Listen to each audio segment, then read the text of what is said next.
इसलिए कि दुनिया में जितने लोगों के हुकूक हमारे ऊपर हैं, उनमें सबसे पहला नंबर हमारे माँ बाप का है। इस दुनिया में सबसे ज्यादा अगर हमारे ऊपर किसी का एहसान है तो हमारे माँ बाप का एहसान है।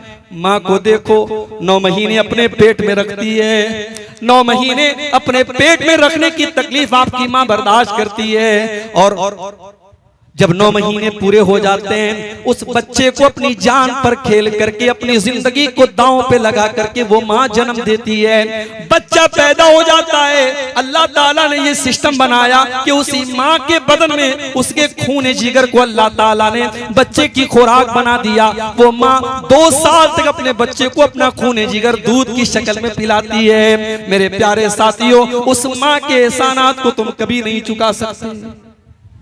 बाप को देखो, बाप को देखो, बाप रात दिन एक करके, खून पसीना एक करके आपको पालता है, आपकी माँ के ऊपर खर्च करता है, आपकी परवरिश के ऊपर खर्च करता है, आपकी पढ़ाई लिखाई के ऊपर खर्च करता है।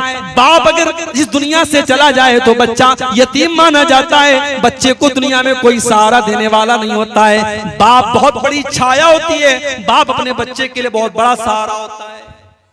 ये 2 हस्तियां हैं मेरे भाई, जिनका एहसान हम कभी नहीं चुका सकते। अब्दुल्ला बिन उमर ने देखा, एक आदमी खाने काबा का तवाफ कर रहा है, अपने कंधे पर अपनी बूढ़ी माँ को बिठा करके खाने काबा का तवाफ कर रहा है और बहुत खुश बना हुआ है। जब उसने तवाफ को कंप्लीट कर लिया, 7 चक्कर उसने खाने काबा के लगा लिए, अपनी माँ को कंधे पर बिठा करके उसने तवाफ करा लिया, उसने उम्रा करा लिया, उसने हज कंप्लीट कर लिया। अब्दुल्ला बिन उमर के ऊपर नजर पड़ी, कहता है कि अब्दुल्ला इब्न उमर, आज मैंने अपनी माँ का हक अदा कर दिया। मेरी माँ ने मेरे ऊपर जो एहसानात किए थे, है अब्दुल्ला इब्न उमर, आज मैंने अपनी माँ के उन एहसानात को चुका दिया, आज मैंने अपनी माँ के एहसानात का बदला उतार दिया। अब्दुल्ला बिन उमर कहते हैं, वाला वाला ज़फ़रतन मिन ज़फ़राति उम्मिका, अरे तेरी माँ ने जब तुझे जन्म दिया था, तेरी माँ के मुंह से जो चीख की आवाज निकली थी, तेरी माँ जो चिल्लाई थी, अभी तो तूने उस आवाज का भी हक अदा न किया, अभी तो तूने अपनी माँ की चीख का भी हक अदा नहीं चुका सकते। हम और न माँ के एहसानात का बदला चुका सकते, न बाप के एहसानात का बदला चुका सकते। इसीलिए अल्लाह ताला अपनी तौहीद का ऐलान करने के बाद दूसरा हुक्म क्या दे रहा है, वह बिल वालिदैन इहसाना, अपने माँ बाप के साथ मरते दम तक भलाई करते रहो। इम्मा यबलुगन्ना इंदकल किबरा अहदुहुमा औ किलाहुमा फला तकुल लहुमा उफ्फिन, अगर तुम्हारे वालिदैन में से कोई एक तुमको बुढ़ापे में मिल जाए या दोनों बुढ़ापे में मिल जाए, अगर दोनों मिल गए तब तो अच्छी बात है, और एक अगर चला गया, माँ चली गई बाप बचा, बाप चला गया तो माँ बची, जब एक बचाए तो वो तो और ज्यादा तुम्हारी मदद का हकदार है, वो तो और ज्यादा तुम्हारे प्यार का हकदार है। वो अगर अकेला हो गया, कल तक बुढ़िया मौजूद थी, बूढ़े को कोई तकलीफ होती थी बुढ़िया से शेयर कर लेता था, बूढ़ी माँ को कोई तकलीफ होती थी अपने शौहर से शेयर कर लिया करती थी। आज शौहर का इंतकाल हो गया, वो बुढ़िया, वो माँ आज अकेली हो गई, वो रात में किसी के साथ अपने दुख दर्द को बयान नहीं कर सकती। इसीलिए अल्लाह ने पहले एक का जिक्र किया, फरमाया इम्मा यबलुगन्ना इंदकल किबर अहदुहुमा औ किलाहुमा, अगर किसी एक को तुम बुढ़ापे की हालत में पालो या दोनों को बुढ़ापे की हालत में पालो, फला तकुल लहुमा उफ्फिन, तो खबरदार अपनी बूढ़ी माँ को, अपने बूढ़े बाप को तुम कभी उफ भी मत कहना, उफ भी मत कहना। अरबी जबान में किसी को तकलीफ पहुंचाने के लिए सबसे हल्का अगर कोई लफ्ज है, उफ है। अल्लाह ने कहा कि उफ भी मत कहना, यानी तकलीफ पहुंचाना, उनसे बदतमीजी करना, उनकी आंखों में आंसू लाना तो बड़ी दूर की बात है। तुम्हें अपनी जुबान से कोई ऐसा लफ्ज भी नहीं निकालना है जिससे तुम्हारी माँ को तकलीफ पहुंचे, तुम्हारे बाप को तकलीफ पहुंचे। यहां एक बात की और वजाहत कर देता हूं, जरूरी नहीं है हर मसले में माँ बाप सही हो, माँ बाप की जिद गलत भी हो सकती है, माँ बाप का फैसला गलत भी हो सकता है। अगर माँ बाप की कोई गलत बात है, आप मत मानो मेरे भाई, उनकी हर बात मानना जरूरी नहीं है, उनकी गलत बात को आप इनकार कर सकते हो, मगर बदतमीजी करने का, उनको तकलीफ पहुंचाने की अथॉरिटी आपको नहीं है। उनकी गलत बात आप मत मानिए, लेकिन उनके साथ अच्छा सलूक करते रहिए। आपकी बीवी है, माँ की आपकी बीवी के साथ नहीं बन पा रही है, आपने बहुत मैनेज करने की कोशिश की, बहुत संभालने की कोशिश की, लेकिन माँ में और बीवी में नहीं बन पा रही है, सास और बहू में नहीं निभ पा रही, कोई मसला नहीं, आप अपनी बीवी के साथ अलग रहो, आप अपना किचन अलग कर लो, माँ के साथ अच्छा सलूक करते रहो, माँ की जरूरतों को पूरा करते रहो, माँ को कोई तकलीफ न पहुंचाओ। लेकिन जब देख लिया कि ज्वाइंट फैमिली में साथ में रहना बहुत मुश्किल है, तो कोई बात नहीं, आप अपनी बीवी का भी हक अदा करो, बीवी को अलग कर सकते हैं अलग। जरूरी नहीं है, कोई ये फर्ज नहीं है कि माँ और बीवी में नहीं निभ पा रही है, झगड़े हो रहे हैं सास और बहू के, और हम जबरदस्ती दोनों की जिंदगी को आजाद बना के रखें। नहीं, बीवी का हक अपनी जगह है, माँ का हक अपनी जगह है, आप अलग रहिए बीवी के साथ, आप अपना किचन अलग कर लीजिए, रिहाइश अलग कर लीजिए, लेकिन माँ के साथ अच्छा सलूक करते रहिए। अल्लाह ने फरमाया उनको उफ भी न कहना, वला तनहरहुमा, उनको कभी डांट फटकार करके उनसे बात न करना, वकुल्लहुमा कौलन करीमा, और जब भी अपने माँ बाप से तुम बात करना तो बड़े अदब के साथ बात करना, बड़ी तमीज के साथ बात करना। तुमने अगर आज MBBS का एग्जाम पास कर लिया, तुम डॉक्टर बन गए, तुम्हारे माँ बाप अगर अंगूठा छाप है, तब भी उनके साथ तुम्हें बदतमीजी करने की कोई अथॉरिटी नहीं है, उनके साथ तुम गलत तरीके से बात न करना। तुम डॉक्टर हो गए, तब भी उनके बेटे हो, अपनी माँ के सामने जब भी जाना, अपने बाप के सामने जब भी जाना, वो कुल्लहुमा कौलन करीमा, उनसे बड़े पोलाइटली लहजे में, बड़ी रिस्पेक्ट के साथ, बड़े सम्मान के साथ, बड़ी नरमी के साथ बात करना।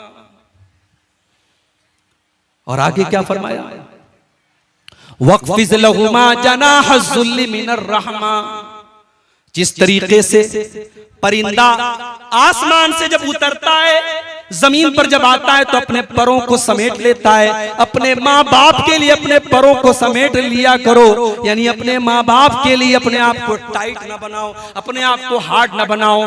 दुनिया में जितना भी नाम कमा लो, जितनी भी दौलत कमा लो, अपने माँ बाप के लिए हमेशा अपने आप को सॉफ्ट बना के रखो, अपने आप को नरम बना के रखो। वक़ुर रब्बिरहमहुमा कमा रब्बयानी सगीरा, और ये दुआ किया करो कि ऐ मेरे परवरदिगार, मेरे माँ ने मेरे ऊपर जो एहसान किया, मेरे बाप ने जो एहसान किया, आय अल्लाह मैं उनको चुका नहीं सकता, आय अल्लाह मैं तेरे ऊपर छोड़ देता हूँ, तू रहम फरमा। आय अल्लाह जिस तरीके से मेरे माँ बाप ने मुझे पाला है।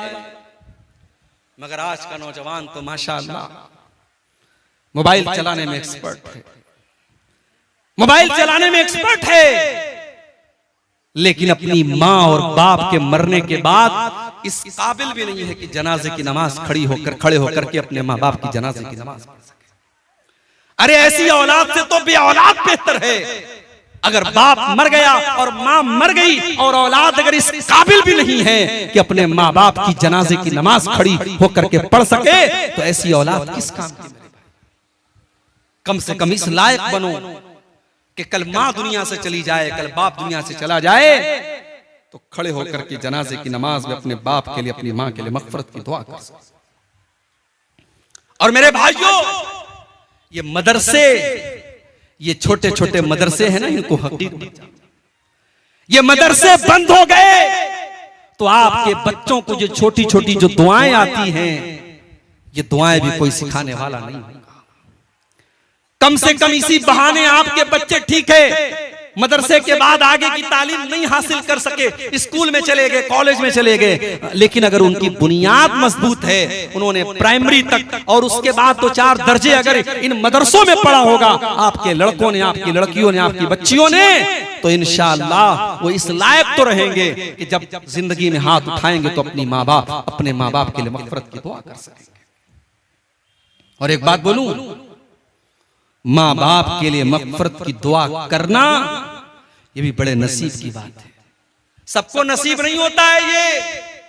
इब्राहीम अलैहिस्सलाम इतने बड़े नबी हैं, उनका बाप मुशरिक था, उनका बाप आज़र मुशरिक था, और इब्राहीम अलैहिस्सलाम अपने बाप से वादा करते हैं कि अब्बा जान, मैं आपके लिए अल्लाह से माफी मांगूंगा, मैं अल्लाह से मग़फ़िरत की दुआ करूंगा, लेकिन अल्लाह ने मना कर दिया।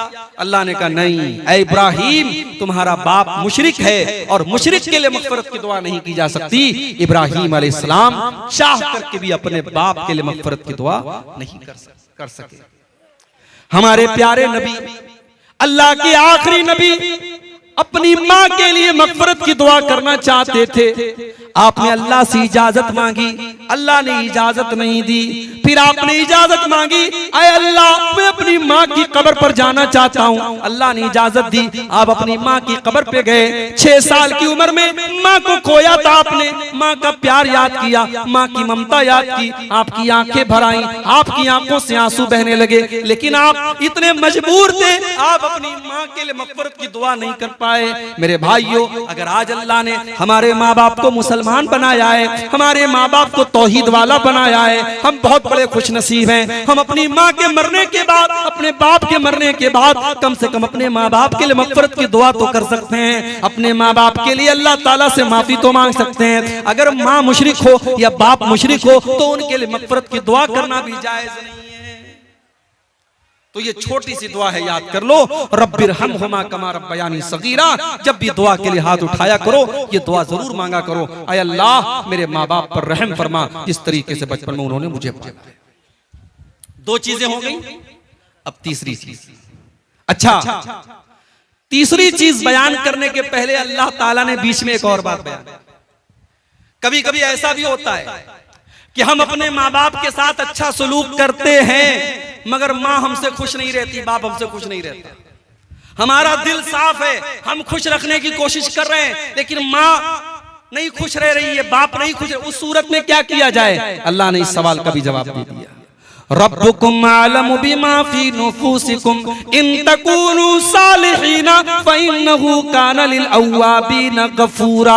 ऐ मेरे बंदो, अगर तुम्हारा दिल साफ है, अगर तुम्हारी नीयत साफ है, अगर तुम अपने माँ बाप को खुश करना चाहते हो, तुम्हारे दिल में कोई चोर नहीं है, तुम्हारे दिल में कोई खोट नहीं है, तो कोई बात नहीं, अल्लाह ताला तुमको माफ कर देगा। अगर माँ तुमसे खुश नहीं हो पा रही है, बाप तुमसे खुश नहीं हो पा रहा है, तुम अपनी तरफ से भरपूर कोशिश कर रहे हो, तो कोई बात नहीं, तुम अल्लाह ताला से माफी मांग लो, अल्लाह माफ कर देगा, उसमें तुम्हारी कोई खता नहीं है।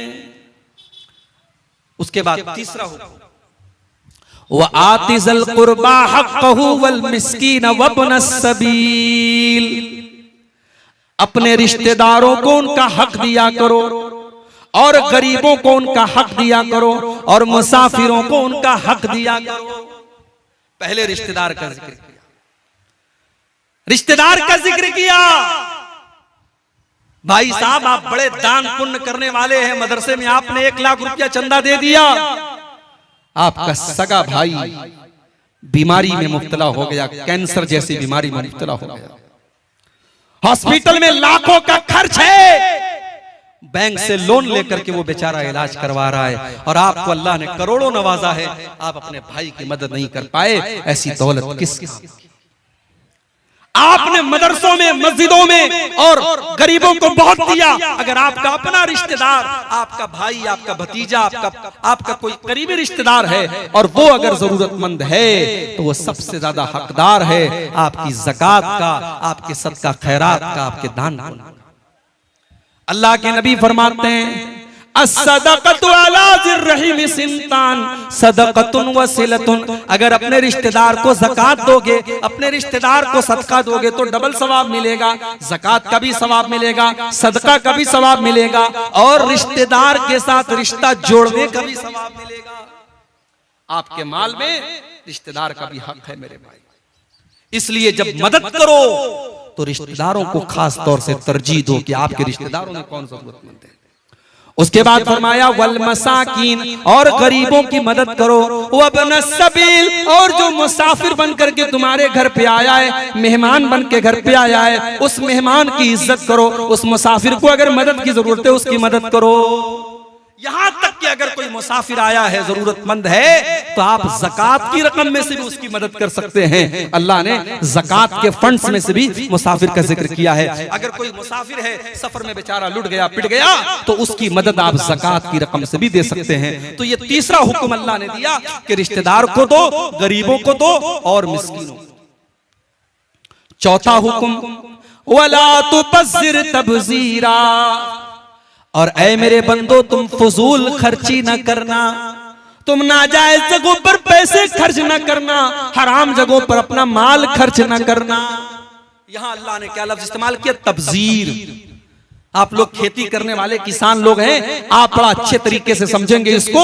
तब्जीर का लफ्ज बना है बज्र से, और बज्र कहते हैं बीज को। अगर आपने बीज को खेत में सही जगह डाला है तभी खेती होगी, वरना खेती नहीं होगी। अल्लाह ने माल को बीज करार दिया है। माल कोई वेस्ट चीज नहीं है, आप अपने माल को बर्बाद नहीं कर सकते, माल को सही जगह इस्तेमाल करो। इसीलिए उलमा कहते हैं कि अगर आप फजूल खर्ची करते हैं, मिसाल के तौर पर आपकी ताकत 1000 रुपए का कपड़ा पहनने की है, लेकिन आप 2000 का कपड़ा पहन रहे हैं। आपकी ताकत 1000 रुपए का खाना खाने की है, लेकिन आप 2000 का खाना खा रहे हैं, तो ये फजूल खर्ची है, ये इसराफ है। लेकिन हराम जगह पर 1 पैसा भी खर्च करना ये तब्जीर है, और यहाँ अल्लाह ने तब्जीर करने से मना किया।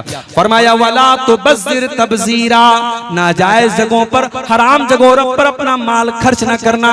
इन्नल मुबज़्ज़िरीन कानू इख़वान शयातीन व कान शैतानु लिरब्बिही कफूरा। फजूल खर्ची करने वाले, हराम जगह पर पैसा खर्च करने वाले, शराब पर पैसा लुटाने वाले, जिना पर पैसा लुटाने वाले, लड़कियों पर नाजायज पैसा खर्च करने वाले, हराम जगहों पर पैसा खर्च करने वाले, वो शैतान के भाई। आज होता है किसी लड़की से ताल्लुक कायम हुआ, अब वो लड़की से कह रही मेरे मोबाइल का रिचार्ज कर दो, ये फट से रिचार्ज कर देता है। घर में छोटा भाई छोटी बहन, उसके मोबाइल का रिचार्ज खत्म हो गया, वो 10 बार कह चुका है ये रिचार्ज नहीं करता है, और वो लड़की जिससे ताल्लुक कायम है उसने 1 बार का, इसने फट से रिचार्ज कर दिया। क्यों? क्योंकि यहां गलत ताल्लुक है, या नाजायज ताल्लुक है। हराम जगह पर 1 पैसा भी खर्च करना ये तब्जीर है, और अल्लाह ने कहा कि तब्जीर करने वाले शैतान। ये माल हमारा नहीं है मेरे भाई, ये माल अल्लाह का है, हमें इस्तेमाल करने के लिए मिला है। ये माल हमारी प्रॉपर्टी नहीं है, ये अल्लाह की प्रॉपर्टी है। ये माल अल्लाह ने हमें इस्तेमाल करने के लिए दिया है। इसीलिए क़यामत के दिन 5 सवालों का जवाब दिए बगैर हम कामयाब नहीं हो सकते। उन 5 सवालों में ये सवाल भी किया जाएगा, वअन मालिही मिन ऐन इक्तसबहु व फीमा अनफक़हु, तूने माल कहां से कमाया था और कहां खर्च किया था। कहां से कमाया, आपका सोर्स ऑफ इनकम क्या था, और आपने कहां खर्च किया, आपको उसका भी हिसाब देना है। माल आप ये समझ करके खर्च ना करें हम आजाद हैं, जहां चाहे वहां खर्च कर सकते हैं। माल के खर्च का भी हिसाब आपको अल्लाह क्या देना। 4 चीजें हो गई। अब उसके बाद 5वीं चीज, आपके घर पे कोई आया, मदरसे के लिए आया, मस्जिद के लिए आया, कोई गरीब आया, कोई साइल आया, कोई यतीम आया। अभी आपके पास पैसा नहीं है, अभी आपका हाथ टाइट बना हुआ है, आप परेशान हैं, आपके पास अभी उस गरीब की मदद करने के लायक पैसा नहीं है। अब आप क्या करेंगे? क्या आप उस गरीब के साथ बदतमीजी करेंगे? क्या उसको धक्का दे करके निकाल देंगे? जैसे मुंबई वगैरह में और बड़े बड़े शहरों में होता है, हमारे जो मदरसे के चंदा लेने वाले बेचारे मौलवी हजरात जाते हैं, कभी वो मंजर आप जाकर के देखिए तो आंखों में आंसू आ जाएंगे। जिस तरीके से फकीरों की लाइन लगी रहती है, भीख मांगने वालों की लाइन लगी रहती है, मदरसे के लिए सफीर हजरात ये अपना झोला लेकर के और रसीद लेकर के लाइन लगा करके खड़े रहते हैं, और उनको ज़कात इस तरीके से दी जाती है जैसे भीख बांटी जा रही है। याद रखो मेरे भाई, आप ज़कात दे रहे हैं, कोई एहसान नहीं कर रहे हैं। आपको अगर अल्लाह ने 1 लाख का मालिक बनाया है, 1 लाख में 2500 रुपया आपको ज़कात देना है। अगर अल्लाह ने आपको 1 करोड़ का मालिक बनाया है, 1 करोड़ में 2.5 लाख रुपया आपको ज़कात देना है, और वो ज़कात अल्लाह का हक है, आपके माल में अल्लाह का हक है। अगर कोई ज़कात लेने के लिए आपके घर पे जा रहा है, उसका एहसान मानिए, उसके साथ बदतमीजी मत कीजिए। अल्लाह ने फरमाया व इम्मा तुरिज़न्ना अनहुम इब्तिगा रहमतिन मिर रब्बिका तरजूहा फकुल लहुम क़ौलन मैसूरा। अगर किसी गरीब को देने के पास तुम्हारे पास उस गरीब को देने के लायक पैसा नहीं है, तुम्हारा हाथ अभी टाइट बना हुआ है, तो उसको बड़े प्यार से, बड़ी नरमी से उसको टाल दो। उससे कहो कि बाद में आ जाना, अभी मेरे पास ताकत नहीं है। उससे झिड़क करके, उससे बदतमीजी के साथ बात मत करना। अल्लाह, किसी गरीब के साथ आपको बदतमीजी से बात नहीं करना है। आप पैसे वाले, आप हैसियत वाले हैं, तो क्या गरीब की अपनी इज्जत और उसकी अपनी हैसियत नहीं होती? किसी साइल और किसी मांगने वाले को भी आपको बदतमीजी से बात नहीं करना है। अल्लाह ने अपने नबी से फरमाया, वो अम्मा साइला फला तनहर, ऐ नबी आप किसी साइल को, किसी मांगने वाले को कभी झिड़क करके बात मत कीजिए। आपको देना हो तो दे दीजिए, ना हो तो मना कर दीजिए, लेकिन बदतमीजी करने का, झिड़कने का, डांटने का अधिकार आपको नहीं है। तो ये पांचवी नसीहत अल्लाह ने की कि अगर आपको देने के लायक पैसा नहीं है तो आप नरमी के साथ और प्यार के साथ बात करके टाल दीजिए। नंबर 6, छठी नसीहत, वला तजाल यदक मगलूलतन इला उनुकिक वला तबसुतहा कुल्लल बस्ती फतकुद मलूमम महसूरा। ये बड़ी प्यारी बात है।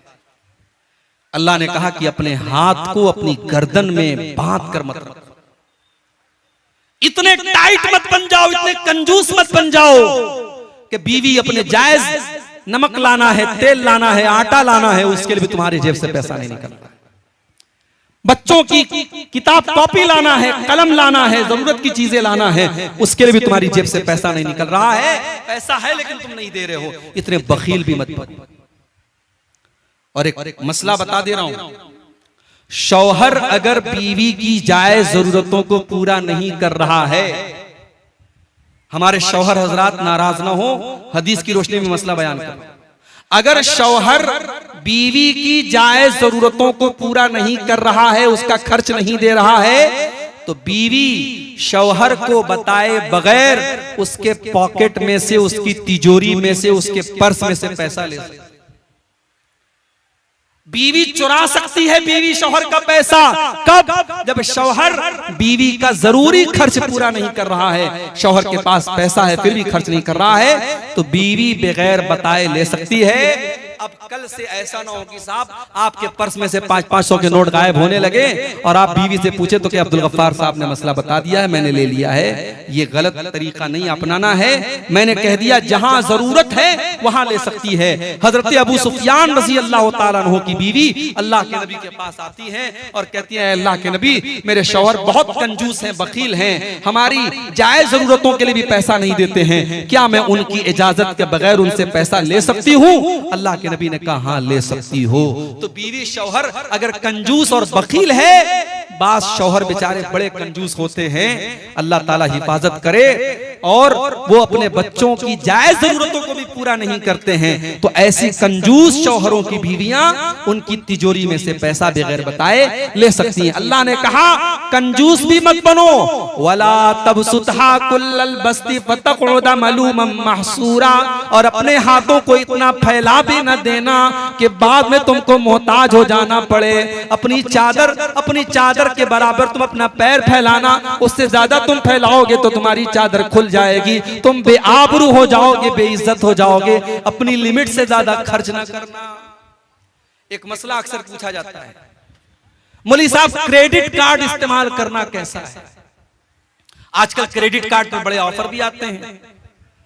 आजकल मोबाइल जैसे फ्लिपकार्ट पे, अमेजॉन पे अगर आपको मोबाइल लेना है, अगर आप कैश में मोबाइल लेंगे 25,000 का मिलेगा, क्रेडिट कार्ड के जरिए लेंगे पता लगा साहब 2,000 की छूट चल रही है, 3,000 की छूट चल रही है, और क्रेडिट कार्ड फ्री में बन भी जाता है। बन तो जाता है फ्री में, और कुछ क्रेडिट कार्ड ऐसे भी होते हैं कि उसमें कोई इंटरेस्ट भी नहीं लगता है। चलो वहां तक तो ठीक है, मगर होता क्या है, अब क्रेडिट कार्ड आपको मिल गया, क्रेडिट कार्ड पे आपको लिमिट मिल गई 1 लाख रुपए की, अभी आपके अकाउंट में सिर्फ 10,000 रुपया है, लेकिन आपको क्या लग रहा है कि मैं 1 लाख का मालिक बन गया। अब आप धीरे धीरे शॉपिंग कर रहे हैं, ऑनलाइन चीजें देख रहे हैं, बीवी ने कहा ये भी ले लो, आपने ये भी ले लिया, बच्चे ने कहा ये भी ले लो, आपने ये ले, आपने 1 लाख रुपए तक का सामान ले लिया। अब क्रेडिट कार्ड का बिल आया, उसमें लिखा है साहब अक्टूबर में आपने 1 लाख का सामान खरीदा है, नवंबर की 30 तारीख तक अगर आपने पे नहीं किया तो आपको डेली 200 रुपया पेनाल्टी लगेगी। मैं 200 मिसाल के तौर पे कह रहा हूं, ज्यादा भी लग सकती है। अब ये जो पेनाल्टी लग रही है, एक तो ये हराम है, ये ब्याज है, सूद है, और दूसरे ये है कि आपने अपनी लिमिट से ज्यादा खर्च किया। इसीलिए कभी लोन लेना, लोग ये भी सवाल करते हैं कि लोन लेकर के कारोबार करना कैसा है। बास लोगों ने रास्ता निकाला कि साहब हिंदुस्तान है, यहां अगर हम लोन नहीं लेंगे बैंक से तो कैसे तरक्की करेंगे, कैसे हम बिजनेस करेंगे। कोई जरूरत नहीं। मैं कहता हूं ऐसी तरक्की हमें नहीं करना है जिसके लिए हमें गलत रास्ता अपनाना पड़े। आज हमारी कौम में करोड़पति और अरबपति लोग मौजूद हैं। अगर चाहें तो आपस में ऐसी कोई सोसाइटी बना लें, ऐसा कोई कोऑपरेटिव सिस्टम बना लें कि बगैर ब्याज के जरूरतमंद लोगों को कर्जा दें, मगर वो हो नहीं सकता, वो पॉसिबल नहीं। हमारी कौम के हालात हम सबको अच्छी तरीके से मालूम है। अब बैंक में जाकर के बगैर किसी मजबूरी के जो एक इंसान अपने शौक को पूरा करने के लिए और मजबूरी का नाम लगा करके जो लोन ले रहा है, माफ कीजिए, ये लोन मेरे भाइयों सही नहीं है। अल्लाह ने उसूल बता दिया कि आप अपने हाथों को गर्दन से बांध कर भी मत रखिए और अपने हाथों को फैला करके भी मत रखिए। बखील और कंजूस भी मत बनिए और अपनी लिमिट से ज्यादा आप सखावत भी मत कीजिए। और उलमा ने लिखा है कि अगर इन दो चीजों को आदमी अपना ले तो कभी इंसान परेशान नहीं होगा, कभी कर्जे की नौबत नहीं आएगी। कर्जे की नौबत तभी आती है जब इंसान अपनी लिमिट से ज्यादा खर्च करता है। तो ये दो चीजों को आप अपना लीजिए। ये 5 चीजें।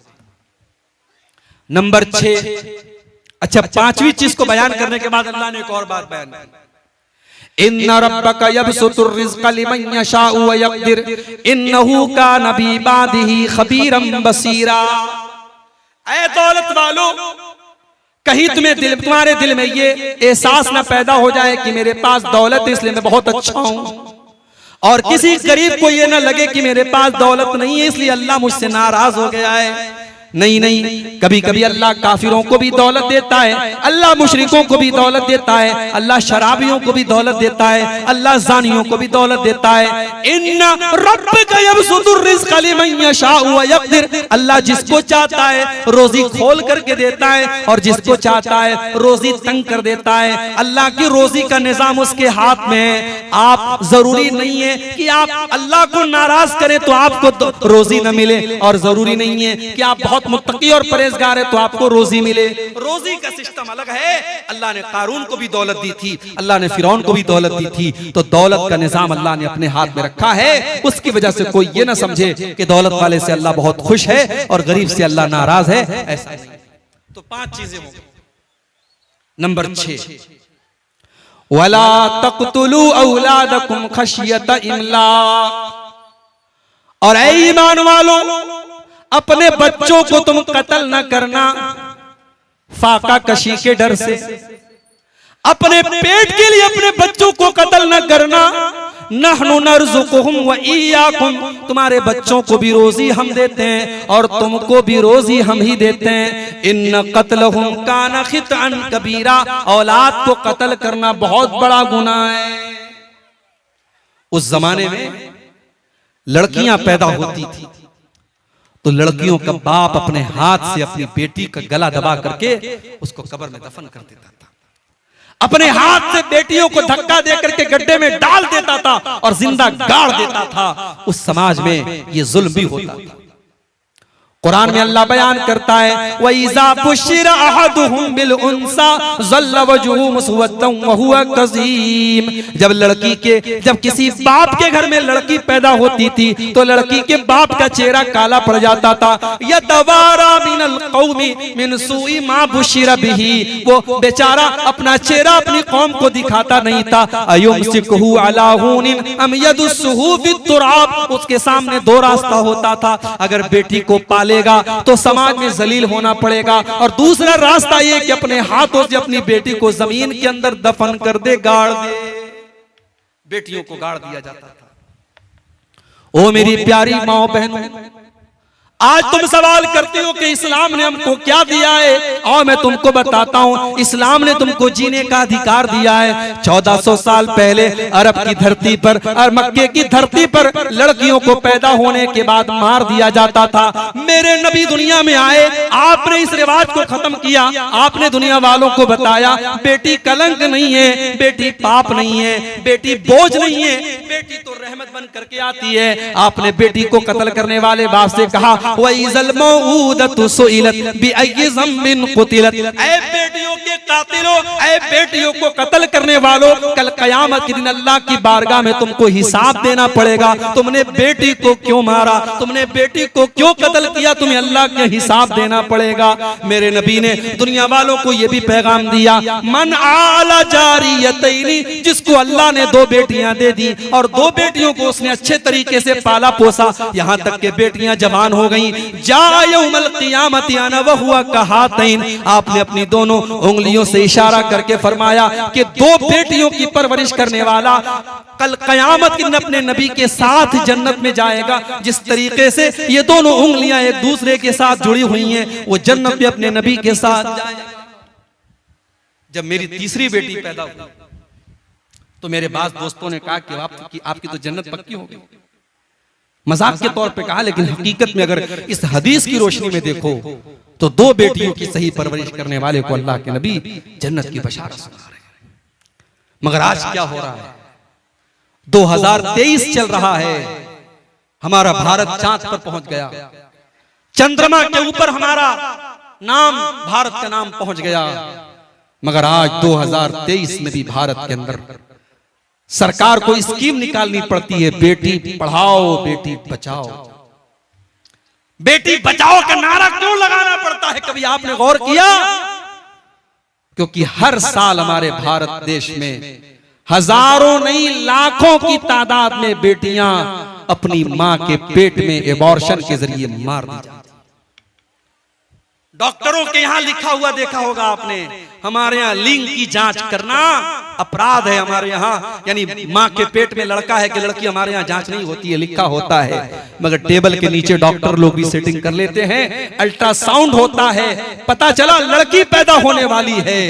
बीवी से कहता है नहीं, 4 बेटियां मेरे पास ऑलरेडी मौजूद हैं, इनकी कैसे शादी करूंगा, इनके जहेज का इंतजाम कैसे करूंगा, मुझे नहीं चाहिए लड़की। और डॉक्टर से कहता है इसका एबॉर्शन कर दो, और मां के पेट में वो लड़की मार दी जाती है। और बेदर्दी और बेरहमी इस कदर होती है मेरे भाइयों, अगर आप एबॉर्शन का वीडियो जाकर के यूट्यूब पर देख लें तो शायद आपकी आंखों से आंसू आ जाएं। उस गरीब बच्ची को, उस मासूम बच्ची को, उसका क्या कसूर था मेरे भाई, उसको बोटी बोटी बनाकर और कीमा कीमा बनाकर उसको मां के पेट में मार दिया जाता है। मैं तो कहता हूं आज का इंसान 1400 साल पहले दौरे जाहिलियत के इंसान से भी गिरा हुआ इंसान है। कम से कम उस दौर का इंसान अपनी बेटी को पैदा होने देता था, बेटी को दुनिया की शक्ल देखने देता था। आज का इंसान इतना जालिम है, अपनी बेटी को पैदा भी होने नहीं देता। बेटी पैदा होती ही, बेटी के पैदा होने के पहले ही माँ के पेट में बेटी को काट काट के उसके टुकड़े टुकड़े करके मार दिया जाता है। मेरे भाइयों, अल्लाह कह रहा है खबरदार अपनी औलाद को कत्ल मत। और एक बात और कहूंगा, शेरशाबादी कौम में तालीम की बड़ी कमी है। ठीक है, आपके यहाँ बहुत माशाअल्लाह डॉक्टर भी हुए, इंजीनियर भी हुए, आप ही की बिरादरी के एक आलिम मदीना मुनव्वरा में उन्होंने दर्स भी दिया, डॉक्टर अमानुल्लाह मदनी, ये सारी चीजें उपलब्धि है हमारे पास। मगर आज ओवरऑल अगर आप बात करें हमारी इस बिरादरी में आज तालीम की बड़ी कमी है। बेटा जहां कुछ करने के काबिल हुआ 14-15 साल का, बाप ने जल्दी से काम पे लगा। बेटा पढ़ने में तेज था, उसके अंदर टैलेंट कूट कूट करके भरा था, वो डॉक्टर बन सकता था, वो इंजीनियर बन सकता था, वो वकील बन सकता था। मगर बाप ने ये सोचा नहीं, बेटा बड़ा हो गया, अब कमा के लाए, पहले हमें कुछ आसानी आ जाए। बाप ने बेटे की पढ़ाई छुड़ा दी और बेटे को अपने साथ काम पे लगा दिया। माफ करना मेरे भाइयों, औलाद को कत्ल करने का मतलब यही नहीं है कि उसके गले पे छुरी चला दी जाए। औलाद को कत्ल करने का मतलब ये भी है कि उसको पढ़ाई और एजुकेशन और शिक्षा के अधिकार से महरूम कर दिया जाए। अगर आपका बच्चा और आपकी बच्ची पढ़ाई में तेज है और पढ़ने में वो इंटरेस्ट रखता है और आप अपने फायदे के लिए उसकी पढ़ाई छुड़ा रहे हैं, तो ये भी औलाद को कत्ल करना है। और इस मामले में हमसे बहुत बेहतर हमारे गैर मुस्लिम भाई हैं। कलकत्ता में टैक्सी में बैठा था और टैक्सी का ड्राइवर गैर मुस्लिम था। मैंने जब उससे पूछताछ की तुम्हारे कितने बच्चे हैं, बच्चियां हैं, उसने कहा मौलवी साहब मेरी 2 लड़कियां हैं, एक लड़का है। मैंने कहा क्या करते हैं वो? कहा लड़का अभी MBA कर रहा है, लड़कियां जो है डॉक्टरी पढ़ रही हैं। मैंने कहा तुम टैक्सी चलाते हो, किस तरीके से तुम मैनेज करते हो? कहा मौलवी साहब मैं टैक्सी चला रहा हूँ, मैं नहीं चाहता मेरा बेटा और मेरी बेटी जो है वो भी गरीब और मजदूर बन करके रहे। मैं पढ़ा रहा हूँ, मैं रूखी सूखी खा रहा हूँ और किराए के मकान पे रह रहा हूँ और कलकत्ता के अंदर मैं टैक्सी चला रहा हूँ, मगर अपने बच्चों को मैं हायर एजुकेशन दे रहा हूँ, मैं उनको आला तालीम दे रहा हूँ। ये सोच एक गैर मुस्लिम की है, ये सोच हमारी कब बनेगी? मेरे भाइयों, आज मुसलमानों के इलाकों में चले जाओ, आपको बेहतरीन खाने पीने की दुकानें मिलेंगी, बेहतरीन होटल मिलेगा। मुसलमानों के इलाके होटलों से पहचाने जाते हैं, अच्छे पकवान से पहचाने जाते हैं। मुसलमानों के इलाकों में गोश्त की दुकानें नजर आती है तो समझ में आ जाता है ये मुसलमानों का इलाका है। गैर मुस्लिमों के इलाके में चले जाओ, एक से एक स्कूल आपको मिल जाएंगे, एक से एक कॉलेज मिल जाएगा, एक से एक तालीमी इदारे मिल जाएंगे। हमारी कौम तालीम में बहुत पीछे है। मेरे भाइयों, अल्लाह कह रहा है अपनी औलाद को कत्ल मत करो, औलाद को तालीम से महरूम करना ये भी आज के दौर में कत्ल से कम नहीं है। इसलिए अपने बच्चों को पढ़ाओ। हमारे नबी के ऊपर कुरान की पहली जो वही नाजिल हुई थी, इक़रा बिस्मि रब्बिकल लज़ी खलक़, उसमें पढ़ने का हुक्म दिया गया था। मैं नहीं कहता जरूरी नहीं आप स्कूल में पढ़ाओ, मदरसे में पढ़ाओ, कहीं पर भी पढ़ाओ, लेकिन बच्चों और बच्चियों को पढ़ाओ, उनकी तालीम आप अपने फायदे के लिए करिए। 6 चीजें हो गई। 7वीं चीज, वला तक़रबुज़्ज़िना इन्नहु कान फ़ाहिशतन व साअ सबीला। और ऐ मेरे बंदो, तुम ज़िना के करीब भी न जाना, तुम ज़िना के पास भी न जाना। हाय हाय, अल्लाह ये भी तो कह सकता था ज़िना मत करो, अल्लाह ने ये नहीं कहा। अल्लाह ने कहा वला तक़रबुज़्ज़िना, ज़िना इतनी खतरनाक चीज है, उसकी बॉर्डर के करीब भी न जाना। नेपाल की बॉर्डर पर आप चले जाओ, अभी बॉर्डर शुरू भी नहीं हुआ है, अभी आप इंडिया के अंदर मौजूद हैं, लेकिन बीएसएफ के खेमे लगे हुए हैं, बॉर्डर के जो सिपाही उनके खेमे लगे हुए हैं, बॉर्डर की सुरक्षा करने वाले सिपाहियों की वहां पे उनके खेमे लगे हुए हैं, जो ये बता रहे हैं कि बॉर्डर करीब आ चुकी है, अब यहाँ संभल करके रहना है। आप बॉर्डर पर कोई हथियार लेकर के नहीं जा सकते, कोई इल्लीगल चीज, कोई गैर कानूनी चीज लेकर के नहीं जा सकते। मेरे भाइयों, अल्लाह कह रहा है वला तक़रबुज़्ज़िना, मेरे बंदो तुम ज़िना के करीब भी न जाना। लड़की बन संवर करके घर से निकल रही है, लिपस्टिक लगाकर, पाउडर लगाकर, सज धज करके, सवर करके निकल रही है, अपने जिस्म की नुमाइश करके निकल रही है। मेरे भाइयों, क्या वो ज़िना की दावत नहीं दे रही है? क्या वो दुनिया वालों को ये आमंत्रण नहीं दे रही है, ये दावत नहीं दे रही है? ओ लोगों, देखो मैं कितनी खूबसूरत हूँ, मेरे हुस्न का दीदार करो, मेरे जिस्म का दीदार करो, मेरे शरीर को देखो। वो ज़िना की दावत दे रही है। अल्लाह कह रहा है वला तक़रबुज़्ज़िना, ऐ मुसलमानों तुम ज़िना के करीब भी न जाओ। मुसलमान लड़की जब घर से निकले तो अल्लाह के नबी फरमाते हैं वो खुशबू लगा करके न निकले, वो खुशबू लगा करके भी न निकले। अगर मस्जिद में जाना है, नमाज पढ़ने जाना है, तो नमाज पढ़ने के लिए भी वो खुशबू लगा करके नहीं जा सकती। मेरी प्यारी माँ बहनों, आप जलसे में आ रही हैं, आप तकरीर सुनने के लिए जा रही हैं, रात भर आप तकरीर सुनेंगी, कुरान और हदीस की बातें सुनेंगी। आप जवान लड़की, आपकी 18-22 साल की, 20 साल की लड़की, वो सच करके, संवर करके, वो दुनिया भर का मेकअप करके, वो खुशबुओं में अपने आप को बसा करके अपने घर से निकल रही है। ये कहां से जायज हो गया? ये भी नाजायज है मेरे भाइयों, ये भी ज़िना की दावत देना है। और आज आपके सीमांचल की बहुत सारी लड़कियां, आज इंस्टाग्राम पर उनके फॉलोवर लाखों की तादाद में, लड़की मुसलमान है, किशनगंज की रहने वाली है, पूर्णिया की रहने वाली है, अररिया की रहने वाली है, मुसलमान लड़की है, वो अपने रील्स डालती है, अपनी तस्वीरें डालती है, अपने वीडियोस डालती है, दुनिया वाले उसके ऊपर कमेंट करते हैं माशाअल्लाह, वेरी क्यूट, वेरी ब्यूटीफुल, उसकी तारीफें हो रही हैं। ऐ मुसलमान लड़की, क्या तूने अपने रब का कुरान नहीं पढ़ा? तेरे रब का कुरान कहता है वला युबदीन ज़ीनतहुन्ना, ऐ मुसलमान औरत, तुझे अपनी जीनत को जाहिर नहीं करना है, तू सर से पैर तक जीनत है, तुझे अपना चेहरा भी दुनिया वालों के सामने नहीं दिखाना है। तेरे जब तू पांव चले, जब तू जमीन पर चले, तो तेरे पायल की झंकार भी गैर मर्दों तक नहीं जानी चाहिए। कुरान कहता है वला यज़रिबना बिअरजुलिहिन्ना, ऐ मुसलमान औरतों, जब तुम चला करो तो अपने पांव को जमीन पे जोर जोर से मार करके न चला करो, तुम्हारे पायल की झंकार भी गैर मर्दों के कानों तक नहीं जानी चाहिए। ज़िना के करीब नहीं जाना है।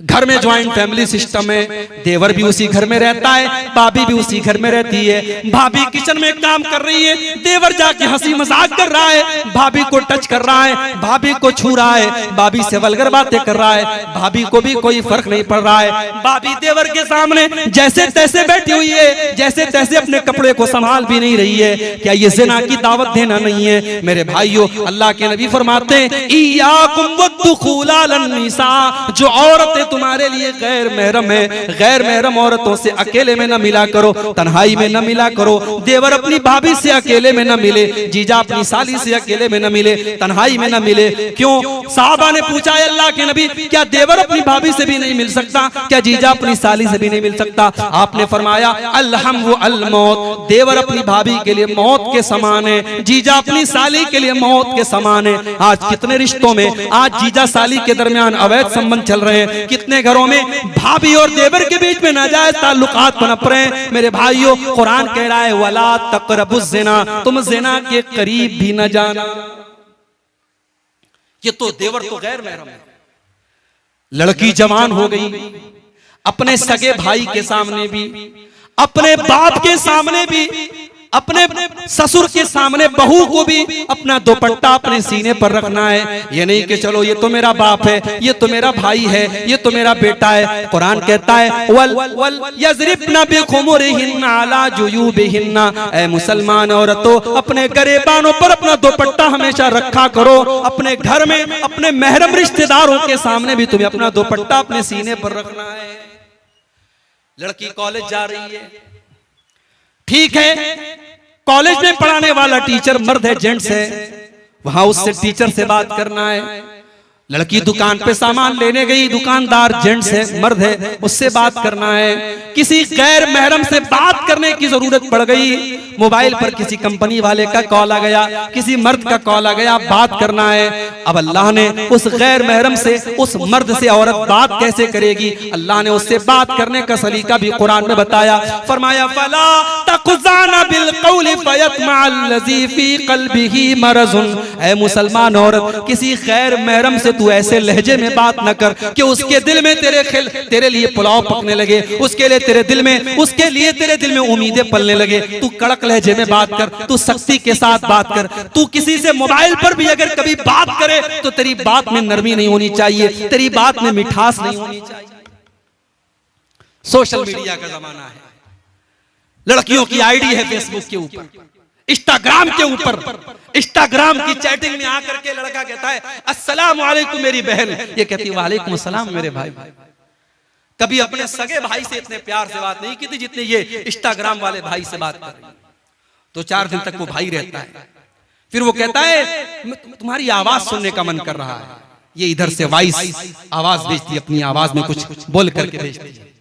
माशाअल्लाह, तुम्हारी आवाज तो बहुत खूबसूरत है, हालांकि निहायत बेकार आवाज है, मगर यहाँ तो पुलाव पक रही है। इश्क और मोहब्बत की लड़की की तारीफ करता है, लड़की खुशी के मारे फूले नहीं समा रही है, फिर फोटो भी भेज रही है, फिर वीडियो भी भेज रही है, फिर मुलाकात का अपॉइंटमेंट भी मिल जाता है, लड़का लड़की मुलाकात भी करते हैं। और व्हाट्सएप और फेसबुक और इंस्टाग्राम की एक चैटिंग होटल के किसी कमरे में जाकर के बंद होती है। मेरे भाइयों, ये सोशल मीडिया का इस्तेमाल, मैं ये तो नहीं कहता कि लड़कियों के लिए हराम है, मगर मेरी बहनों, अगर आपने जरा से भी अगर किसी को अपनी उंगली पकड़ाई तो कलाई पकड़ने में देर नहीं लगेगी।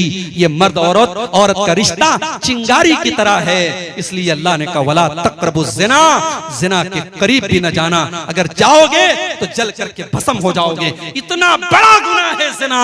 अगर कुंवारा ज़िना करे तो इस्लाम कहता है 100 कोड़े मारे जाएंगे। लड़की को भी 100 कोड़े मारे जाएं, लड़के को भी 100 कोड़े मारे जाएं।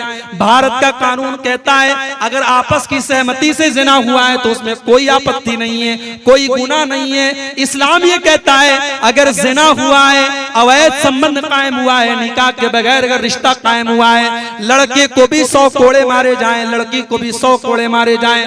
कुरान कहता है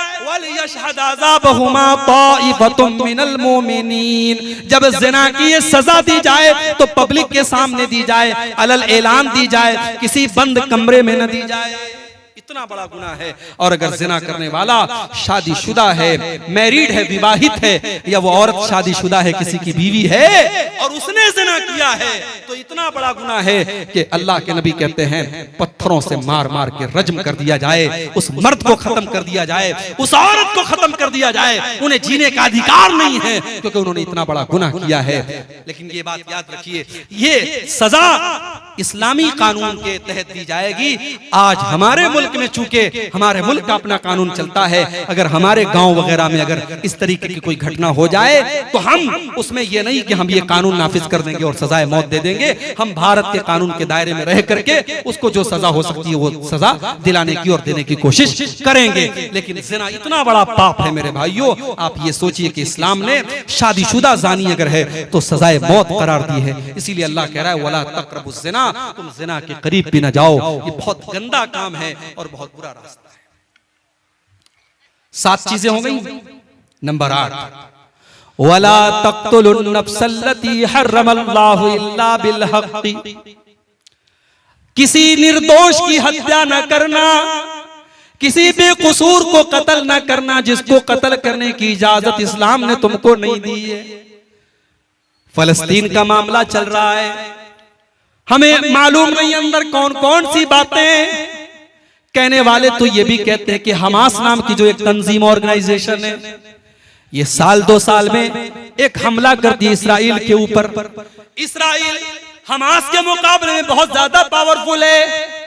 ये 2-4 रॉकेट छोड़ करके उनके 10-20 लोगों को मारते हैं, फिर उधर से मिसाइलों की बमबारी होती है और बेकसूर फलस्तीनी मारे जाते हैं। मेरे भाइयों, हकीकत क्या है? हम इतनी दूर से बैठ करके सारे हालात का तजिया नहीं कर सकते, मगर हमें ये हालात देख करके दुख होता है कि बहतों मुसलमान का खून रहा है, छोटे छोटे बच्चों की लाशें बिछ रही हैं। चाहे हमास का, अगर हमास का हमला इसराइल के अंदर आम शहरियों पर और नागरिकों पर हो रहा है और उनके बीवी बच्चों को मारा जा रहा है, तो इसको भी हम जायज नहीं करार दे सकते। और इसराइल जवाब में अगर कार्रवाई कर रहा है और फलस्तीनियों को मार रहा है तो ये भी नाजायज है। आखिर इसराइल को वो धरती तो फलस्तीन से ही मिली थी, वो इलाका तो फलस्तीन का इलाका था जिसे आज इसराइल ने हथिया लिया और धीरे धीरे फलस्तीन पर वो कब्जा करता चला जा रहा है।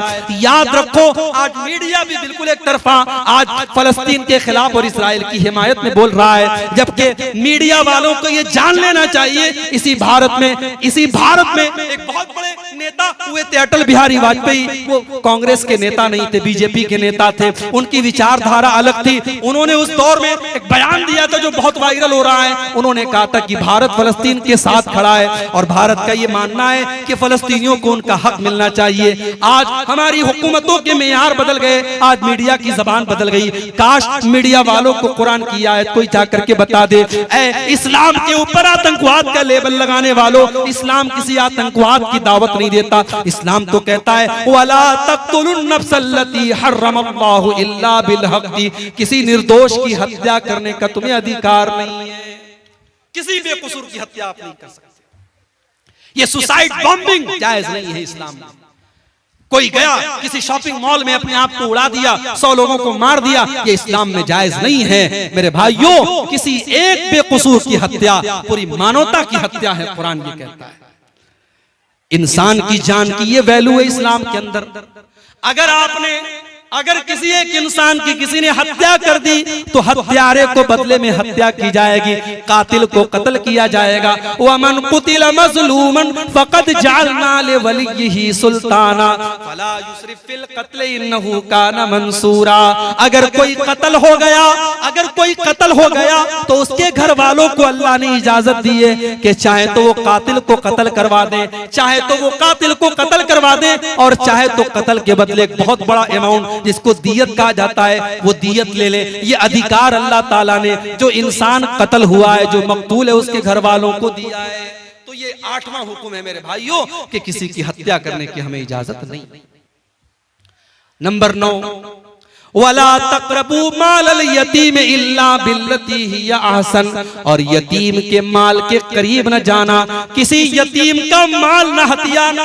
हाय हाय आज यतीमों के नाम पे बड़े बड़े इदारे चल रहे हैं और यतीमों के नाम पे बाहर से पैसा आ रहा है। यतीमों का पैसा लोगों की पॉकेट में जा रहा है, लोगों के पेट में जा रहा है। अगर किसी यतीम का माल आपने नाजायज तरीके से खाया, कुरान कहता है इन्नल्लज़ीना याकुलूना अम्वालल यतामा ज़ुल्मन इन्नमा याकुलूना फी बुतूनिहिम नारा।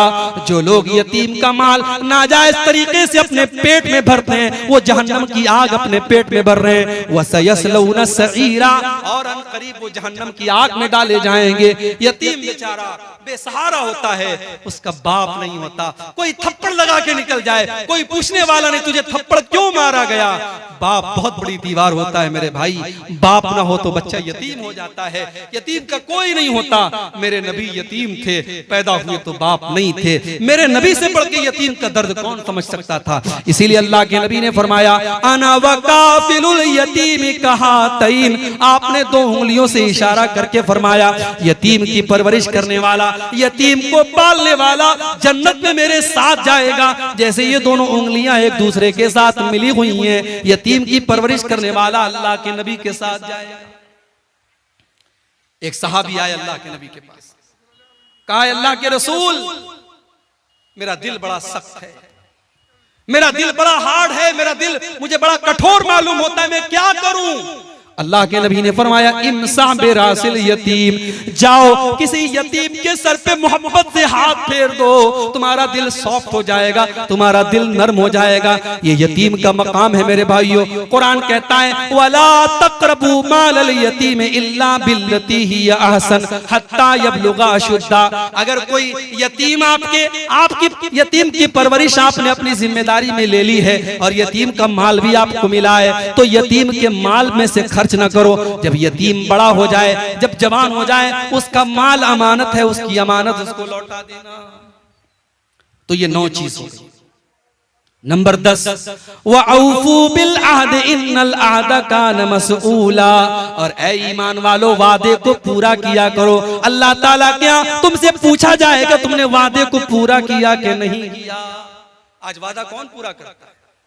मुसलमान से ज्यादा वादा खिलाफी करने वाला कौन है मेरे भाई। आज हमारी पहचान बन गई कि हमारी जबान की कोई वैल्यू नहीं। कल इसी भारत के अंदर, इसी मुल्क के अंदर मुसलमान अपनी जबान से पहचाना जाता था, आज हमारी जबान की कोई वैल्यू नहीं रह गई। मेरे प्यारे साथियों, अल्लाह के नबी वादे के इतने पक्के थे कि आप बद्र के लड़ाई में, बद्र के मैदान में 313 आपके साथी थे और दुश्मन की तादाद 1000 थी। एक एक सहाबी की अल्लाह के नबी की नजर में बड़ी कीमत थी। 2 सहाबी आपके पास आते हैं, अरे अल्लाह के नबी हमें दुश्मनों ने गिरफ्तार कर लिया था और जान बचाने के लिए हम वादा करके आए हैं कि हम लड़ाई में आपका साथ नहीं देंगे। अरे अल्लाह के नबी हम जान बचाने का वादा करके आए थे लेकिन हम आपका साथ देना चाहते हैं, हम लड़ना चाहते हैं। आपने फरमाया नहीं नहीं, मोहम्मद का मानने वाला वादा खिलाफी नहीं कर सकता। जाओ, मेरे साथियों की तादाद कम है, मैं इसको बर्दाश्त कर लूंगा, मगर मैं वादा खिलाफी करके तुमको जंग में शामिल नहीं कर सकता। आपने दोनों को वापस कर दिया। ये थी मेरे नबी की। मेरे नबी इस तरीके से अपने वादे को पूरा करते थे। वादे का एक मकाम होता है मेरे भाई, वादे की वादा खिलाफी करने वाला मुनाफिक होता है। मुनाफिक की निशानी है जब बात करे तो झूठ बोले, जब वादा करे तो वादा खिलाफी करे, और जब अमानत रखी जाए तो खयानत। 9 चीजें हो गई। 10वीं चीज फरमाया वऔफू बिल कौल इज़ा वऔफू बिल कैल इज़ा किल्तुम वज़िनू बिल क़िस्तासिल मुस्तक़ीम। और ऐ ईमान वालो, जब तुम कोई सामान नाप करके दिया करो तो पूरा पूरा नाप करके दिया करो, उसमें कोई कमी न किया करो। वज़िनू बिल क़िस्तासिल मुस्तक़ीम, और तुम्हारा तराजू बिल्कुल सही होना चाहिए। आज मुसलमान का तराजू भी सही नहीं, उसकी नाप तौल भी सही नहीं। आज कितने ऑनलाइन जुआ के ऐप आ रहे हैं, हमारा नौजवान जुआ खेल रहा है। कोई क्रिकेट पे जुआ लगा रहा है, कोई फुटबॉल पे जुआ लगा रहा है, कोई टेनिस पे जुआ लगा रहा है। अब तो ऑनलाइन जुआ खेला जा रहा है। और ये जुआ इसको इतना ग्लैमराइज कर दिया गया, बड़े बड़े फिल्मी एक्टर उसका ऐड करते हैं। नौजवान देख करके सोचता है यार इतने बड़े बड़े खिलाड़ी ऐड कर रहे तो सही होगा, और फौरन उसमें पैसा लगाता है। कितने मुसलमान नौजवानों ने करोड़ों रुपए बर्बाद कर दिए। हमारे यूपी के अंदर मऊ एक जगह है, मऊ का एक नौजवान सुसाइड कर लेता है इसी जुए की लत में आकर के। मेरे भाइयों, जुआ चाहे ताश के पत्तों से खेला जाए, चाहे सट्टेबाजी के जरिए खेला जाए, चाहे ऑनलाइन ऐप के जरिए खेला जाए, जुआ हराम है, नाजायज है, उसकी कमाई नाजायज है। हलाल तरीके से बिजनेस करो मेरे भाई। अल्लाह कह रहा है ज़ालिका खैरुन व अहसनु तावीला। नाजायज तरीके से अगर तुम पैसा कमा भी लोगे, वो पैसा तुम्हें अच्छे अंजाम तक नहीं पहुंचा पाएगा। हलाल तरीके से पैसा कमाओ, जायज तरीके से पैसा कमाओ, इसका अंजाम बेहतर है। उसके बाद फरमाया वला तक़्फ़ु मा लैसा लक बिही इल्म, वला तक़्फ़ु मा लैसा लक बिही इल्म। जिस चीज की तुम्हें जानकारी नहीं है उस चीज के पीछे मत पड़ो। इन्न समा वल बसरा वल फुआद कुल्लु उलाइका कान अन्हु मसऊला। अल्लाह ताला के कान का भी हिसाब लिया जाएगा। कानों से क्या सुना था आपने, ईयरफोन कानों में लगा लिया, क्या क्या गाने तुम सुन रहे हो, क्या क्या चीजें तुम सुन रहे हो। आज तो गाली गलौज भी सुना जा रहा है, आज तो ऐसी ऐसी वेब सीरीज आ गई उसमें गाली गलौज भी दिया जा रहा है, वल्गर बातें भी की जा रही है। तुमने अपने कानों में हेडफोन लगाकर और ईयरबड लगा करके तुमने क्या क्या सुना है, अल्लाह क्या उसका भी हिसाब देना पड़ेगा। इन्न समा वल बसरा, तुमने आंखों से मोबाइल की स्क्रीन पर क्या क्या देखा था। हो सकता है तुमने ब्राउजर की हिस्ट्री से डिलीट कर दिया, हो सकता है तुमने यूट्यूब की हिस्ट्री से डिलीट कर दिया, हो सकता है तुमने फेसबुक के रिकॉर्ड से डिलीट कर दिया। लेकिन तुमने फेसबुक पर क्या क्या देखा, तुमने यूट्यूब पर क्या क्या देखा, तुमने मोबाइल की स्क्रीन के ऊपर क्या क्या देखा, अल्लाह के फरिश्ते सब रिकॉर्ड कर रहे हैं, किरामन कातिबीन सब नोट कर रहे हैं, और अल्लाह के उसका भी हिसाब देना पड़ेगा। वल फुआदा, और तुम्हारे दिल और दिमाग में कौन कौन से गुनाहों की प्लानिंग चली थी, कौन कौन से गुनाहों का तुमने इरादा किया था, कौन कौन से गलत काम करने की तुमने प्लानिंग की थी, अल्लाह के उसका भी हिसाब देना पड़ेगा।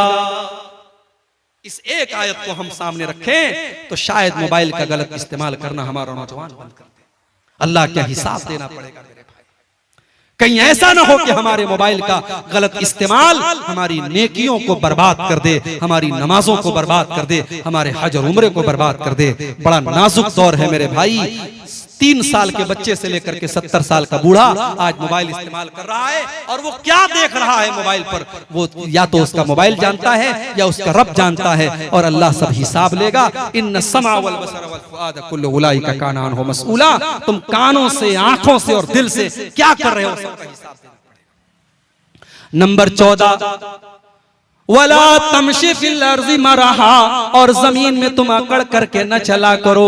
जमीन में तुम अहंकार के साथ, गुरूर के साथ और तकब्बुर के साथ न चला करो। इन्नका लन तखरिकल अर्ज़ा, तुम जमीन को फाड़ नहीं सकते। वलन तबलुगल जिबाला तूला, और पहाड़ के ऊपर तुम चढ़ नहीं सकते। तुम तकब्बुर किस बात का करते हो, तुम घमंड किस बात का करते हो। जितना भी पैसा कमा लो, जितना भी नाम कमा लो, हो तो तुम मिट्टी से पैदा हुए, हो तो तुम एक हकीर पानी के कतरे से पैदा मखलूक हो, तुम इंसान हो, तुम्हें तकब्बुर जेब नहीं देता, तुम्हें गुरूर और घमंड सूट नहीं करता। तुम तकब्बुर न करना, अकड़ करके न चलना। अल्लाह को कोई घमंडी पसंद नहीं, कोई तकब्बुर करने वाला पसंद नहीं है। ये 14 बातें अल्लाह ने बयान की, और 14 बातें बयान करने के बाद अल्लाह ने फरमाया कुल्लु ज़ालिका कान सय्युहु इंद रब्बिका मकरूहा। मेरे बंदो, ये 14 बातें मैंने बयान कर दी हैं। इसमें जो गलत बातें हैं, इसमें जिन बातों से तुमको मना किया गया है, वो अल्लाह ताला को बहुत ज्यादा नापसंद है, उनसे बच करके रहना। ज़ालिका मिम्मा औहा इलैका रब्बुका मिनल हिकमा। ऐ नबी, ये हिकमत की बातें हैं जो आपका रब आपको बता रहा है। वला तजअल मअल्लाहि इलाहन आखर, और ऐ नबी 15वीं नसीहत ये है, 15वां हुक्म ये है कि आप अल्लाह के साथ, ऐ कुरान पढ़ने वाले, तू अल्लाह के साथ किसी और को शरीक मत करना। वला तजअल मअल्लाहि इलाहन आखर फतुल्का फी जहन्नम मलूमम मदहूरा। तो अल्लाह के साथ किसी को शरीक न करना, वरना जहन्नम के अंदर डाल दिया जाएगा। पहली नसीहत भी यही थी कि शिर्क मत करना, और 15वीं नसीहत भी यही है कि शिर्क मत करना। मतलब ये हुआ कि हमारी जिंदगी में भी तौहीद रहनी चाहिए, और मरते दम तक तौहीद रहनी चाहिए, हमारा खात्मा भी तौहीद पर होना चाहिए। सारी जिंदगी हम तौहीद पर रहे और खात्मे के टाइम अगर हमने शिर्क कर दिया तो हम बर्बाद हो जाएंगे। इसलिए पहली नसीहत भी ये थी कि अल्लाह के साथ किसी को शरीक मत करना, और 15वीं नसीहत भी यही है कि अल्लाह के साथ किसी को शरीक। यहां तक कि जो मोहब्बत अल्लाह से होनी चाहिए वो मोहब्बत अगर आप अपने माँ बाप से करते हैं, अपने बीवी बच्चों से करते हैं, अपने धन दौलत से करते हैं, अपने कारोबार से करते हैं, वो मोहब्बत करना भी शिर्क है। कुरान का दूसरा पारा उठाइए, वमीनन्नासि मन यत्तखिदु मिन दूनिल्लाहि अंदादन युहिब्बूनहुम कहुब्बिल्लाह वल्लज़ीना आमनू अशद्दु हुब्बन लिल्लाह। लोगों में कुछ ऐसे भी लोग होते हैं जितनी मोहब्बत अल्लाह से करनी चाहिए उतनी मोहब्बत वो दूसरों से करते हैं, जबकि ईमान वाले सबसे ज्यादा अगर किसी से मोहब्बत करते हैं तो अल्लाह से करते हैं। जो मकाम अल्लाह को देना है वो किसी और को आप नहीं दे सकते। अभी कल मेरा प्रोग्राम था लखनऊ के करीब में एक जगह पड़ती है गोंडा, और जहां मेरा प्रोग्राम था उसके आसपास में एक बहुत बड़ी मजार है, बहुत बड़ी कब्र है। एक बुजुर्ग की वारिस अली शाह की कब्र है, और उस मजार को, उस मकबरे को कहा जाता है देवा शरीफ। हर साल देवा शरीफ की उस कब्र के ऊपर उर्स होता है, और 3-4 दिन बल्कि 1 हफ्ते तक उर्स होता है। और आप यकीन कीजिए वहां बाकायदा तवाइफें आती हैं और नाचती और गाती हैं। उसी मजार के बगल में ये सारा मेला होता है। ये किसके नाम पर हो रहा है? इस्लाम के नाम पर। ये मुसलमान कर रहा है, किसी कब्र पे जाकर के सर झुका रहा है, किसी बुजुर्ग के आगे जाकर के सर झुका रहा है, बेऔलाद औलाद मांगने के लिए जा रहा है, बीमार शिफा के लिए जा रहा है। कितनी लड़कियां हैं, कितनी औरतें हैं, उनको कहा जाता है साहब इनके ऊपर जिन्नात सवार है, और वो इलाज के लिए उन कब्रों और मजारों पे जा। मौलाना अल्ताफ हुसैन हाली ने 100 साल पहले कहा था, करे गैर गर्बुत की पूजा तो काफिर, करे गैर गर्बुत की पूजा तो काफिर, कवाकिब में माने करिश्मा तो काफिर, झुके आग पर बहरे सजदा तो काफिर, जो ठहराए बेटा खुदा का तो काफिर, मगर मोमिनों पर कुशादा है राहें, परस्तिश करें शौक से जिसकी चाहें, नबी को जो चाहें खुदा कर दिखाएं, इमामों का रुतबा नबी से बढ़ाएं, मज़ारों पे जा जा के नजरें चढ़ाएं, शहीदों से जा जा के मांगे दुआएं, न तौहीद में कुछ फर्क इससे आवे, न इस्लाम बिगड़े न ईमान जावे। मुसलमान तावीज पहन रहा है तब भी पक्का मुसलमान है, मुसलमान कब्र पे जाके सजदा कर रहा है तब भी पक्का मुसलमान है, अपने बच्चे के सर पे हाथ रख के बच्चे की कसम खा रहा है तब भी पक्का मुसलमान है। मेरे भाइयों, अगर कोई चीज शिर्क है तो चाहे वो हिंदू करे, चाहे वो ईसाई करे, चाहे वो मुसलमान करे, शिर्क है तो वो शिर्क ही रहेगी। मुसलमान के करने से शिर्क तौहीद नहीं बन जाएगा और वो चीज सही नहीं हो जाएगी। मुझे मालूम है आपकी शेरशाबादी बिरादरी अल्हम्दुलिल्लाह 100% किताब व सुन्नत पर चलने वाली बिरादरी, ये पूरी कौम अहले हदीस कौम है, मगर आपके इसी सीमांचल के इलाके में और आपकी इसी कौम के अंदर जिहालत कह लीजिए, अज्ञानता कह लीजिए, उलमा से दूरी कह लीजिए, बहुत सारे हमारे भाई और बहनें आज शिर्किया अमल करते हैं। बच्चों के गले में तावीज भी किसी किसी घर में पहना जाता है, किसी किसी घर में मुहर्रम, किसी किसी इलाके में मुहर्रम पर ताजिया तक निकल चुका है आपके इलाके में, और बहुत सारे ऐसे काम लोग करते हैं जहालत की वजह से जो तौहीद के खिलाफ है। पहली नसीहत अल्लाह ताला की यही है कि इबादत अगर होगी तो अल्लाह, शिर्क नहीं करना है। अल्लाह ताला सारे गुनाहों को माफ कर देगा, शिर्क को माफ नहीं करेगा। अल्लाह ने कुरान में ऐलान कर दिया, इन्नल्लाह ला यग़फ़िरु अन युश्रक बिही व यग़फ़िरु मा दून ज़ालिका लिमन यशा। ऐ मेरे बंदो, हम तुम्हारे सारे गुनाहों को माफ कर देंगे, मगर शिर्क हम माफ नहीं कर सकते। अच्छा, शिर्क क्यों माफ नहीं करेगा अल्लाह ताला? क्योंकि शिर्क बेवफाई है। शिर्क करने वाला अल्लाह के साथ गद्दारी करता है, बेवफाई करता है। पालने वाला अल्लाह है, पैदा करने वाला अल्लाह है, ऑक्सीजन देने वाला अल्लाह है, सांस चलाने वाला अल्लाह है, तेरे दिल की धड़कनों को चलाने वाला अल्लाह है, तुझे रोजी रोटी देने वाला अल्लाह है, तुझे खिलाने पिलाने वाला अल्लाह है। और तू किसी और से जाकर के अपनी बीड़ी बनाने की फरियाद कर रहा है, किसी और के आगे हाथ फैला रहा है। ये तो वही बात हो गई कि किसी की बीवी उसको छोड़ करके किसी और मर्द के साथ चली जाए तो दुनिया कहती है बड़ी बदचलन औरत है, अपने शौहर के साथ बेवफाई करती है। इसीलिए अल्लाह ने कुरान में जब ज़िना का जिक्र किया तो ज़ानी के साथ अल्लाह ने मुशरिक का जिक्र किया। अल्लाह ने फरमाया अज़्ज़ानी ला यनकिहु इल्ला ज़ानियतन, अज़्ज़ानी ला यनकिहु इल्ला ज़ानियतन औ मुशरिकतन। ज़िना करने वाला या तो ज़ानिया औरत से शादी करता है या मुशरिक औरत से शादी करता है। ये ज़ानी को और मुशरिक को अल्लाह ने साथ में क्यों जिक्र किया है? क्योंकि ज़िना करने वाला भी किसी न किसी के साथ बेवफाई करता है।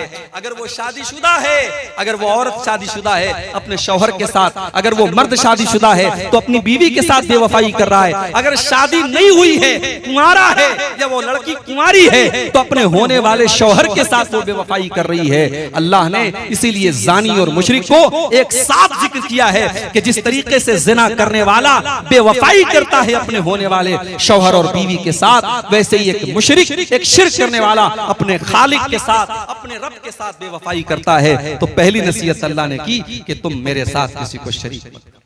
वो शहरे मोहब्बत जहां मुस्तफा है, वहीं घर बनाने को दिल चाहता है। वो शहरे मोहब्बत जहां मुस्तफा है, वहीं घर बनाने को दिल चाहता है। वो सोने से कंकर, वो चांदी सी मिट्टी, वो सोने से कंकर, वो चांदी सी मिट्टी, नजर में बसाने को दिल चाहता है। जो पूछा नबी ने कि कुछ घर भी छोड़ा, तो सिद्दीक़ अकबर के होंठों पे आया। जो पूछा नबी ने कि कुछ घर भी छोड़ा, तो सिद्दीक़ अकबर के होंठों पे आया। वहाँ मालो दौलत कि क्या है हकीकत, जहां जान लुटाने को दिल चाहता है। वहाँ मालो दौलत कि क्या है हकीकत, जहां जान लुटाने को दिल चाहता है। एक सहाबी थे हजरत हंज़ला रज़ी अल्लाह ताला अन्हु, शादी की पहली रात अपनी बीवी के साथ थे और जिहाद का ऐलान हो गया। अपनी बीवी को छोड़ करके वो जिहाद के मैदान में चले गए। शायर ने इस वाक़े को इस नज़्म में पेश किया है।